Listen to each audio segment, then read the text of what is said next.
ভরতপুরের তৃণমূল বিধায়ক হুমায়ুন কবিরকে এবার শোকজ করল তৃণমূল। দলের বিধানসভা শৃঙ্খলা রক্ষা কমিটির তরফে বুধবারই শোকজ করা হয়েছে হুমায়ুনকে। দল বিরোধী কার্যকলাপের অভিযোগ এনে 3 দিনের মধ্যে জবাবদিহি করতে বলা হয়েছে তাকে। তাদের নিজেদের স্বার্থ বিঘ্নিত হবে বলে মমতা বন্দ্যোপাধ্যায়ের কাছে নাম্বার বাড়ানোর জন্য এসব করছে। তারা সময় আসলে তারা কি ঘিরে রেখেছে মুখ্যমন্ত্রী? তো আমাদের কোনো গুরুত্ব নাই। ববে হাকিমরাই তো বলছে হুমায়ুন কবিরের কোনকে বন্দ্যোপাধ্যায় তো বলছে যে হুমায়ুন কবিরকে কথা বলা। তাহলে আমার বিরুদ্ধে আমার কথা বলারই যখন জায়গা নাই, দলেরই যখন কেউ নয়, তাহলে তাকে আবার শৃঙ্খলা কমিটির কোনো নোটিশ করার সুযোগ আছে বলে তো আমার জানা। বিতর্ক চলছিলই, এবার হুমায়ুন কবিরকে শোকজ করেই দিল তৃণমূল। 3 দিনের মধ্যে দিতে হবে জবাব, নির্দেশ এমনই। বুধবারই বিষয়টি নিয়ে তৃণমূলের শৃঙ্খলা রক্ষা কমিটির বৈঠক হয়। সেই বৈঠকেই হুমায়ুন কবিরকে শোকজ করার বিষয়টি নিয়ে সিদ্ধান্ত নেওয়া হয়। শোকজের কারণও যে নেই তা বলা ভুল। দলের একাংশ নেতার বিরুদ্ধে আলটপকা মন্তব্য করার অভিযোগ উঠেছিল। এই তালিকায় প্রথমেই নাম ছিল হুমায়ুন কবিরের। সেদিক থেকে হুমায়ুনকে তৃণমূলের শোকজ করার ঘটনা প্রত্যাশিত ছিল বলেই মনে করা হচ্ছে। বুধবার বিধানসভায় এসেছিলেন হুমায়ুন। এ বিষয়ে হুমায়ুন কবির বললেন তিনি শুনেছেন তাকে শোকজ করা হয়েছে, তবে এই দিনও কল্যাণ ও ফিরহাদকে কটাক্ষে বৃত্তে ছাড়েননি হুমায়ুন কবির। ডিসিপ্লিনারি কমিটির সম্মানার্থে আমাকে যেসব পয়েন্ট নিয়ে শোকজ করা হচ্ছে, যে সময় দেওয়া হচ্ছে, সেই সময়ের অন্তত পক্ষে 12 ঘন্টা আগেই আমি এই ডিসিপ্লিনারি কমিটির কাছে যথাযোগ্য জবাব আমি করছি। আমাকে শোকজ লেটারে যেসব পয়েন্ট ওনারা রাখবেন, আমি নিশ্চয়ই দলের ভালো চাই, দল সুশৃঙ্খল থাকুক সেটাও চাই, নেত্রী দীর্ঘজীবী হন সেটাও চাই, তৃণমূল দল লং টাইম পশ্চিমবাংলায় ক্ষমতায় থাক সেটাও চাই। কিন্তু আমার ব্যক্তিগত সম্মানের সঙ্গে কেউ আঘাত করলে আমি তার সাথে লাইফে কম্প্রোমাইজ করিনি। সে আমার মৃত পিতা হলেও করিনি, আর ওই কল্যাণ ব্যানার্জি বা ববি হাকিমের সাথেও হুমায়ুন কবির অনুতপ্তও নই, আমি বেশি আনন্দিতও নই, আমি বেশি বিচলিতও নই। সোমবার কালীঘাটে মমতার বাড়িতে তৃণমূলের জাতীয় কর্মসমিতির বৈঠক ছিল। বৈঠকে মমতা স্পষ্ট নির্দেশ দিয়েছিলেন দলের নেতারা চাইলে যেখানে খুশি যেতে পারেন, কিন্তু দল নিয়ে যা খুশি বলতে পারবেন না। এ ব্যাপারে লাগাম টানতে 3টি শৃঙ্খলা রক্ষা কমিটি গড়ে দেন তৃণমূল নেত্রী মমতা বন্দ্যোপাধ্যায়। নির্দেশ অমান্য করলে যে কড়া শাস্তির মুখে পড়তে হবে সেটাও সোমবারই স্পষ্ট করে দিয়েছিলেন চন্দ্রিমা ভট্টাচার্য। চন্দ্রিমা এও বলেন এখন থেকে কাউকে 3 বার শোকজ করা যাবে না, শুধরালে এরপর সংশ্লিষ্ট নেতাকে দল সাসপেন্ড করবে।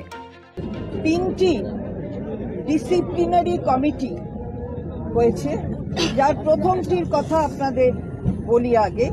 সেটা হলো পার্লামেন্টে 3টি হয়েছে, একটি হচ্ছে সংসদের, একটি হচ্ছে বিধানসভা এবং আরেকটি হচ্ছে দলের। প্রথমে পার্লামেন্টের যে কমিটি হয়েছে ডিসিপ্লিনারি কমিটি, তাতে রয়েছেন সুদীপ বন্দ্যোপাধ্যায়, ডেরেক ওব্রায়েন, কাকলি ঘোষদস্তিদার, কল্যাণ বন্দ্যোপাধ্যায় এবং নাদিমুল হক। 3টির ক্ষেত্রে খুব জোরদার ভাবে বলা হয়েছে যে কোনো শোকজ নোটিশ যদি কোনো পার্টি বিরোধী কাজের জন্য দেওয়া হয় কোনো সদস্য অথবা সদস্যকে, তাহলে তার উত্তর তাকে দিতে হবে এবং পরপর 3টি যদি এরকম শোকজ নোটিশ যায় তাহলে সেই সদস্য অথবা সদস্যা সাসপেন্ডেড হবে। অর্থাৎ এটা আমি পার্লামেন্ট বললাম, কিন্তু এই নিয়ম সকলের ক্ষেত্রেই আছে। অর্থাৎ দলীয় স্তরে যারা এই ডিসিপ্লিনারি কমিটিতে আছেন তারা হলেন সুব্রত বক্সি, অরূপ বিশ্বাস, ফিরহাদ হাকিম, সুজিত বোস, চন্দ্রিমা ভট্টাচার্য।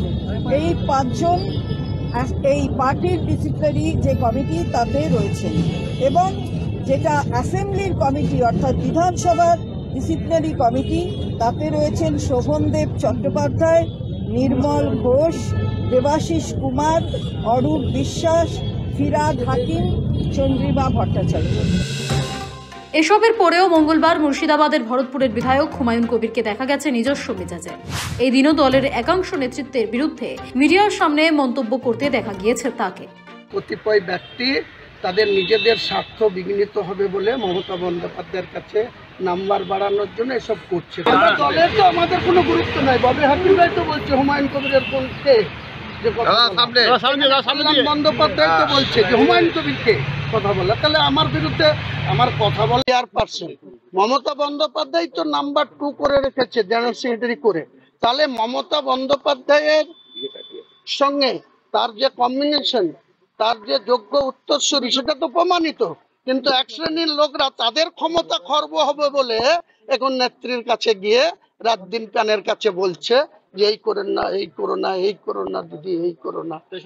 কি হওয়া উচিত 2026-এ ইলেকশন আসবে তখন। আমি বলছি কতিপয় ব্যক্তি তাদের নিজেদের স্বার্থ বিঘ্নিত হবে বলে মমতা বন্দ্যোপাধ্যায়ের কাছে নাম্বার বাড়ানোর জন্য এসব করছে, তারা সময় আসলেই যোগ্য জবাব হবে। তবে নিস্তার পেলেন না হুমায়ুন। দলনেত্রীর ওই কড়া নির্দেশের পর দলীয় শৃঙ্খলা রক্ষার প্রথম নজির তৈরি হলো তৃণমূলে। আমাকে সপোজ লেটারে যেসব পয়েন্ট ওনারা রাখবেন, আমি নিশ্চয়ই দলের ভালো চাই, দল সুশৃঙ্খল থাকুক সেটাও চাই, নেত্রী দীর্ঘজীবী হন সেটাও চাই। অনুতপ্তও নই, আমি বেশি আনন্দিতও নই, আমি বেশি বিচলিতও নই। কিন্তু আমাদের মুর্শিদাবাদ জেলায় রাজনীতিতে আমাদের প্রচুর চিরশত্রু, বিরোধীরা শত্রু, আবার সদলেও প্রচুর শত্রু। এইসব শত্রুতার মোকাবেলা করেই আমি রাজনীতি করে এসেছি, আগামী দিনেও করে থাকবো। রাজনীতির ময়দান থেকে হুমায়ুন কবির নির্বাচনের ময়দানের বাইরে থাকবে না। স্বাভাবিকভাবেই বিষয়টি প্রকাশ্যে আসতেই বঙ্গ রাজনীতিতে চর্চা তুঙ্গে। দেখুন, এটা সম্পূর্ণ তার ব্যাপার। দল একটা নির্দিষ্ট নীতি, দলের একটা কাঠামো দল বারবার বলেছে, সেখানে হুমায়ুন কবির নিশ্চিতভাবে দল যদি কিছু তাকে কমিউনিকেট করে, তিনিও নিশ্চয়ই দলকে সেটা কমিউনিকেট করবেন। এটা একটা হয়ে যায়, ফলে বিভ্রান্তি তৈরি হয়, ফলে তার যে কথাগুলো তিনি তার দলের মধ্যে বলবেন। দেখুন, হুমায়ুন কবিরের মতো নেতা যে ভাঙতে জানে, গড়তে জানে না। অতএব আমি মনে করি এই জাতীয় সাম্প্রদায়িক নেতৃত্বকে যে কোনো জায়গায় সন্তুষ্ট নয়, অতৃপ্ত আত্মা এইরকম লোক থাকলে পরে এটাই হয়। অতএব তৃণমূল কংগ্রেস এতদিন বাদে বুঝতে পারলো, অতএব হুমায়ুন কবিরের প্রায় সব পার্টি করা হয়ে গেছে, সিপিএমটা বাকি আছে, এখন ওটা করে নিলে 16 গলা পূর্ণ হয়ে যায়। সেই জন্য এই জাতীয় যারা লোক আছে তাদের সমাজে কোনো ক্ষেত্রেই ঠাঁই থাকে না। শুধু কিছু সন্ত্রাসবাদী মনোভাবাপন্ন লোককে নিয়ে সন্ত্রাস তৈরি করা, হুমকি তৈরি করা, হিংসার পরিবেশ তৈরি করাই এদের মূল কাজ। একদা অধীর চৌধুরীর কাছের মানুষ হুমায়ুন আগে কংগ্রেসে ছিলেন। 2021 সালে বিধায়ক হয়েছিলেন রেজিনগর থেকে। এরপর 2013 সালে কংগ্রেস ছেড়ে তিনি তৃণমূলে যোগদান করেন বিধায়ক পদ থেকে ইস্তফা দিয়ে। সঙ্গে সঙ্গে তাকে প্রতিমন্ত্রী করেন মমতা বন্দ্যোপাধ্যায়। তবে উপনির্বাচনে হেরে গেলে মুর্শিদাবাদের রাজনীতিতে তার প্রভাব কমে। পরে 2015 সালে অভিষেক বন্দ্যোপাধ্যায় সম্পর্কে বিরূপ মন্তব্য করে দল থেকে বহিষ্কৃতও হয়েছিলেন। 2016 সালে রেজিনগরে নির্দল প্রার্থী হিসেবে লড়াই করে তৃণমূলের প্রার্থী সিদ্দিকা বেগমকে তৃতীয় স্থানে পাঠিয়ে দিয়েছিলেন হুমায়ুন, যদিও নিজে জিততে পারেননি। বিজেপিতেও যোগ দিয়েছিলেন। তারপর 2019 সালে বহরমপুরে তাকে প্রার্থীও করেছিল পদ্মশিবির। ভোটে হারার পর 2021 সালের বিধানসভা নির্বাচনের আগে ফের তৃণমূলে প্রত্যাবর্তন হয় হুমায়ুনের। এবার নিজের পুরনো কেন্দ্র থেকে সরিয়ে তৃণমূল তাকে প্রার্থী করেছিল ভরতপুরে, জিতেছেনও। কিন্তু সাম্প্রতিককালে হুমায়ুনের বেশ কয়েকটি বিতর্কিত মন্তব্য দলকে অস্বস্তিতে ফেলেছে। এবছরই গত লোকসভা নির্বাচনে বহরমপুরে দল ইউসুফ পাঠানকে প্রার্থী করায় বিদ্রোহ ঘোষণা করেছিলেন হুমায়ুন, যদিও পরে বিষয়টি মিটমাট হয়। ইউসুফের হয়ে প্রচারও করেছিলেন, ইউসুফও জিতেছেন ভোটে, কিন্তু হুমায়ুন নিজের জায়গাতেই রয়েছেন। ফের দলে বিতর্কিত মন্তব্য করে শীর্ষ নেতৃত্বের রোষে তিনি শোকজ করা হলো হুমায়ুন কবিরকে। সৌভিক সান্যালের রিপোর্ট, সময়, কলকাতা।